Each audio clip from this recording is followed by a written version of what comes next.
नमस्ते. आपण आज घुंगरू या लघु चित्रपटासंदर्भामध्ये त्याचे डायरेक्टर आहेत रामदासजी राऊत यांनी शॉर्ट फिल्म तयार केल्यात आतापर्यंत आणि आता एक 2 तासाचा मोठा लघु चित्रपट तयार करतात. हे कलाकार आपल्या समोर आहेत.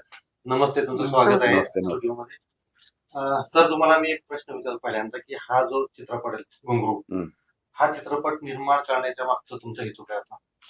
घुंगरू हा चित्रपट निर्माण करण्याच्या पाठीमागचा हेतू असा आहे का, गेले 1 वर्षभर झालं मी याच्यावर तयारी करतोय. यापूर्वी तमाशा प्रधान चित्रपट अनेक आलेत. तर तमाशा प्रधान चित्रपट अनेक आलेत, त्याच्यामध्ये सांगते ऐका असेल, पिंजरा असेल, अनेक चित्रपट असतील.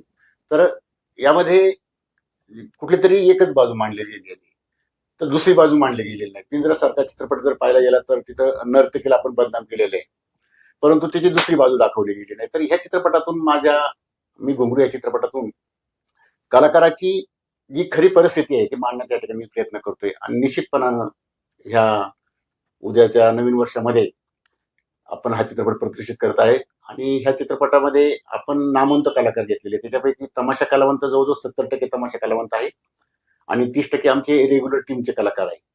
तर हा चित्रपट एक आगळा वेगळा असेल असं या ठिकाणी मी सांगेल तुम्हाला.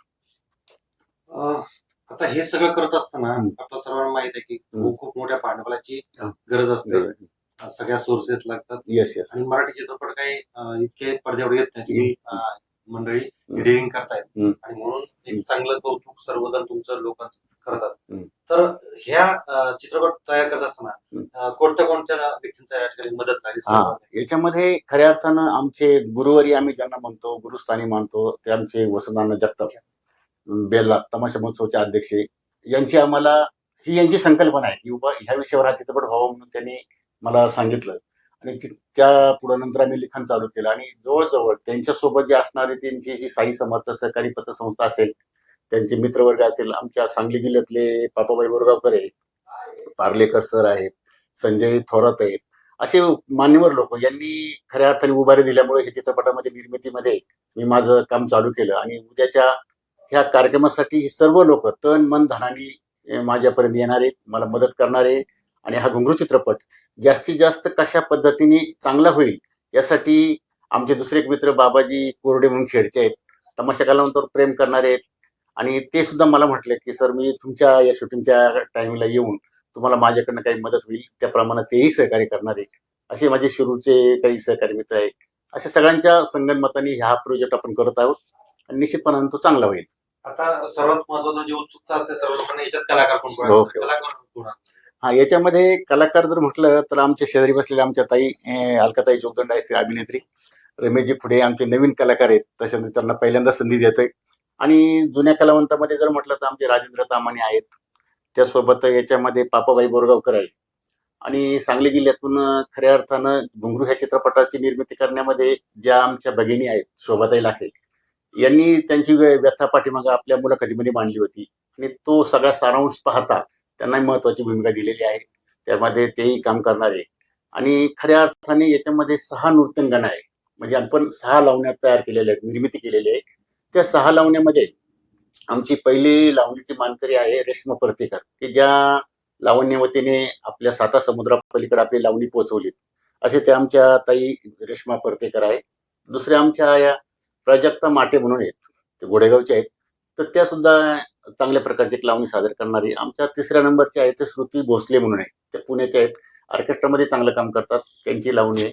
4 नंबरला जी शुभांजली थोरात म्हणून आहे, की ज्यांनी यापूर्वी आमच्या प्रोडक्शनला हे पाखरून नवीन दिसते राव ही लावणी सादर केलेली आहे. आणि त्यांना आपण पुन्हा एकदा संधी दिलेली आहे. आमच्या 5व्या नंबरच्या ज्या नृत्यांगना आहे, त्या उमा मोहिते तासगावकर आहेत. त्या पण उत्कृष्ट अशा डान्सर आहेत, लावणीकार आहेत, त्यांचा स्वतःचा तमाशा फड आहे. आणि त्यांच्यासोबत लंका पाचेगावकर म्हणून आमच्या भगिनी आहेत, त्या पण अगदी जुन्या बाजातल्या नृत्यांगना आहेत आणि त्या सुद्धा याच्यामध्ये सहभाग घेतलेला आहे. अशा 6ही नृत्यांगना, एका चढ एक नृत्यांगना असल्यामुळं हा घुंगरू चित्रपट महाराष्ट्रामध्ये चांगल्या प्रकारे प्रसिद्ध होईल, प्रसारित होईल अशी आशा वाटते. आता खरं तर शूटिंग म्हटलं की सर्वांना आकर्षण असतं येस येस ते पाहण्याचं. येस तर येस याला खूप मोठा आता दूर जाण्याची गरज नाही. हम्म. आपले परिसर सुद्धा खूप येस येस सुंदर आहेत. येस तर तुम्ही आतापर्यंत जे चित्रपट केलेत किंवा शॉर्ट फिल्म केलेत, हम्म. मी पण एकामध्ये काम केलं ओके ओके ओके. तर याच परिसरामध्ये शूटिंग आहे की कुठं लांब दूर नाही, हा चित्रपट शिरूर पंचक्रोशीतच होते. आमचे सहकारी मित्र गीताई मंगल कारले, दिनकर साबळे असतील, आमचे दुसरे मित्र यांचे समर्थ गार्डनवाले, आमचे तुळशीरामजी पांढरे सर असतील. या 2 मंगल कार्यालयामध्ये आम्ही 2 विविध प्रकारे त्या शूटिंगचं नियोजन केलेलं आहे. आणि शिरूर पंचक्रोशीमध्ये ज्या ज्या ठिकाणी मग रामलिंग असेल, सरदवाडी असेल, आमची जवळची हिंगणी गाव असेल, अशा काही बाकीचे छोटे मोठे जे आउटडोअरचे सीन असतील तर ते आम्ही त्या ठिकाणी घेणार आहोत. ओळख आहेच, परंतु प्रेक्षकांना आपली पूर्ण परिचय करून द्या आणि ह्या चित्रपटामध्ये चित्रपटात तुमचा रोल काय असणार? नमस्ते. मी समाजसेविका आणि अभिनेत्री अलका जोगदंड. मला पहिल्यांदा आनंद होतोय आणि सांगावंसं वाटतंय की रामदासजी सरांच्या 4थ्या प्रोजेक्टमध्ये मी काम करते, याचा मला मनस्वी आनंद होतोय. आणि हे जे घुंगरू चित्रपट आहे तर यामध्ये मी पाटलीनबाईची भूमिका करतेय. आणि मला अर्थात ही भूमिका खूप आवडली. आणि हे क्षेत्र म्हणजे लावणी किंवा हे घुंगरूचं जे काही सरांनी मांडले ते मला खरंच खूप आकर्षण आहे. आणि हे सगळे कलाकार ज्या नृत्यांगना आहेत हे सगळे अतिशय उच्च दर्जाचे कलाकार आहेत. त्यांच्याबरोबर मला काम करायला मिळते, याचाही मला खूप आनंद होतोय. सरांनी ही मला संधी दिली त्याबद्दल खरंच खूप खूप धन्यवाद. दुसरे कलाकार आहेत रमेशजी खुडे. आपलंही महाराष्ट्रभर नाव आहे, तुम्ही तमाशामध्ये लोककलाकार म्हणून कलावंत म्हणून प्रसिद्ध आहात. तर तुझी पहिल्यांदा ओळख करून द्या आणि तुम्ही या चित्रपटात काय भूमिका करता? नमस्कार, मी रमेश खुडे, तमाशा कलावंत. तुम्ही कोणत्या तमाशामध्ये काम केलं आतापर्यंत काय, आणि आता कोणता रोल करत आहात? मी तशा भरपूर तमाशामध्ये काम केलेलं आहे. चंद्रकांत ढवळपुरीकर, रघुवीर खेडकर, दत्ता महाडिक पुणेकर, भरपूर म्हणजे जवळजवळ माझी 40 वर्षाची सर्व्हिस झाली. परंतु आता घुंगरू या चित्रपटामध्ये तृप्ती फिल्म प्रोडक्शनचे निर्माते डायरेक्टर माननीय रामदासजी राऊत सर यांनी मला जी संधी दिली त्या संधीचं मी नक्की सोनं करण्याचा प्रयत्न करीन, एवढीच अपेक्षा. सर, तुम्ही रमेश खुडे असतील किंवा अलकाताई जोगदंड असतील किंवा अनेक लोक आहेत की हे कला क्षेत्राशी निगडीत आहेत आणि लोक कलावंत त्यांना ते कसे आहेत, त्यांनी जवळून पाहिले, तमाशामध्ये त्यांची व्यथा काय असते. आपली पण मागच्या वेळेस मुलाखत आपण त्यांची कोल्हापूरची ताई आई आल्या, त्यांचा मेन रोल आहे. तर त्यांची मुलाखत घेताना आपल्याला समजलं होतं की कलाकारांच्या पाठीमाग काही बॅकग्राऊंड असतं आणि कलाकार समोर असतात तसे नसतात. त्यांच्या पाठीमाग लोक पाहताना त्यांचा दृष्टिकोन वेगळा असतो. छान छान दिसतं, पण त्यांच्या पाठीमाग काहीतरी व्यथा असते. तर तुम्ही ह्या घुंगरूतून मांडणार त्यांनी कथा काय असणार?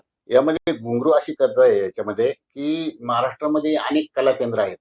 त्या कला केंद्रामध्ये एखादी अपवाद, एखादी व्यक्ती चुकीचं वागली असेल किंवा वागत असेल, परंतु त्या सर्वच कलाकारावर तो ठपका बसतो. तो ठपका बसू नये, तो ठपका पुसण्याचं काम या घुंगरू चित्रपटातून आपण करत आहोत.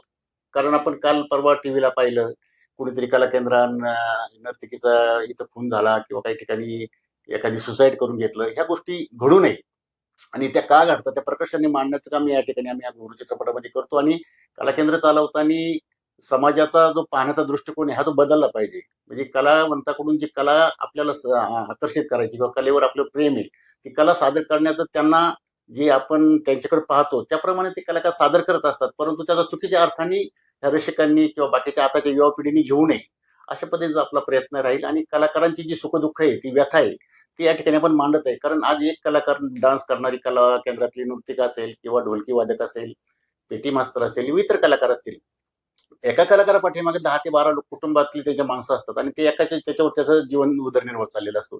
तर त्या कलाकारांनी किती काटकसर त्यांच्या जीवनामध्ये करावं लागतात.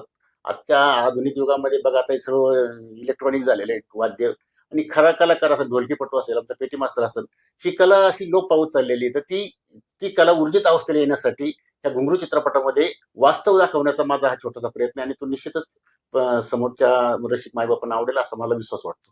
खर तर या चित्रपटाबद्दल आता सर्व स्तरातून कौतुक होत आहे की तुम्ही एक चांगला विषय निवडलाय. या जे बॅकग्राऊंडला कलाकार आहेत त्यांच्या व्यथा मांडण्याचा तुम्ही प्रयत्न करा. तुम्ही सांगितलं की कला केंद्राच्या पलीकडे तमाशा असतात, नाटकं असतात, सिनेमा हे असतात, त्यांच्याकडे त्या नजरेकडे पाहण्याचा दृष्टिकोन हा वाईट असतो वाईट असतो. थोडासा. हम्म. काही ह्या ज्या प्रथा आहेत ह्या कुठेतरी पुसायला पाहिजे म्हणून हा प्रयत्न तुम्ही करणार आहात. Yes. आणि तुम्ही सगळे कलाकार ते करत आहात. Yes. त्याबद्दल तुमचे या ठिकाणी खूप खूप नमस्ते. धन्यवाद नमस्ते. आणि तुम्हाला या चित्रपटासाठी खूप खूप शुभेच्छा. ओके. धन्यवाद. नमस्ते.